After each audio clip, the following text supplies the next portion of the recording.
arc here. These are splitting axes.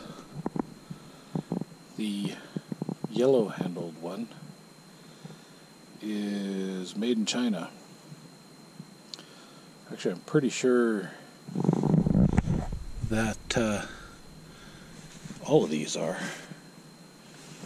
And for a splitting axe, made in China is not a big deal. A big, heavy block of steel like that doesn't need to be the highest grade or the hardest steel to be effective. The best head design I've found out of these for splitting is the one on the left. Now, this is my wood pile. You can see it's 6 feet high and about 20 feet long. It'll probably be another 20 feet longer by the time winter hits. I've got some wood seasoning out there, I just have to go get it. This is my axe collection. Part of my axe collection. That's a correction. Now, this in particular is a good kind of all-around camp axe if you don't have to carry it very far. This one actually has a bit of weight to it. Probably be a good faller's axe, because if you've got to pound wedges in, you know, you got a bit of weight.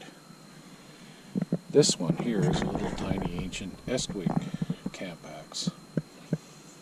You know, good for limbing, maybe, depending on the size of the tree, a little bit of brushing. And this is, beauty here is the 26-inch handled ESTWING. They are really a pretty axe, no doubt about it.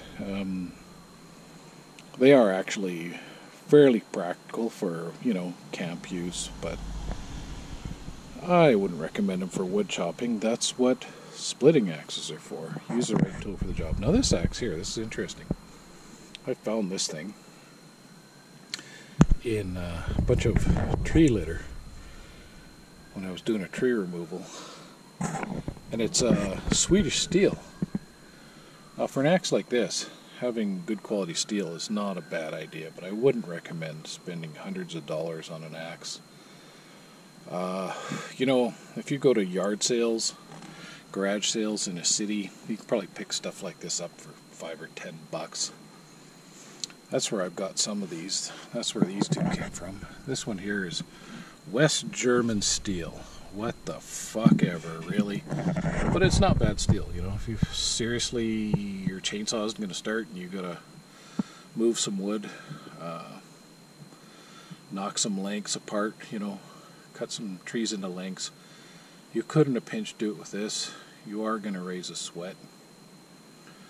And, you know, an axe like this also has its uses. It's big and heavy and enough to actually be practical and useful. But I'm a firm believer in using the right tool for the job. And that's why I have one of these. And I like to keep it in good running order. This isn't my favorite saw, but it's well, this one's a little problematic, and I got to get the bugs out of it.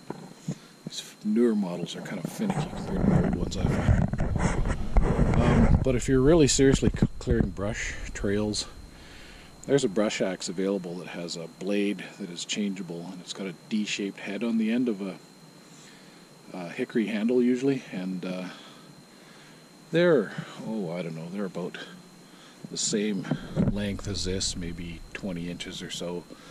22, 24 inches. And they're the cat's pajamas. I have one, but I can't find it. I have a suspicion my grandkids were playing with it. And anyway, I cut wood for 2 reasons. They say firewood heats you 3 times. When you get it from the woods, you cut it up and chainsaw it up and load it in your truck or trailer, when you split it, and when you burn it. And it helps me at the advanced age of damn near 60 to maintain a level of physical fitness. I don't want to be just a big fat sloppy lump. It's not very comfortable anyways. So there's a ton of misinformation out there, you know, about axes. Some guys will give you chopping demonstrations. Come on, if you don't know what an axe is used for, there's potentially something wrong with you and you shouldn't have an axe. I mean, do you really need that level of coaching? AXES chop. Try to keep your feet and fingers out of the way. I happen to have all my fingers and toes after 5.5 decades of getting wood and burning wood, splitting wood. So I think that qualifies me as someone who knows what the hell I'm talking about.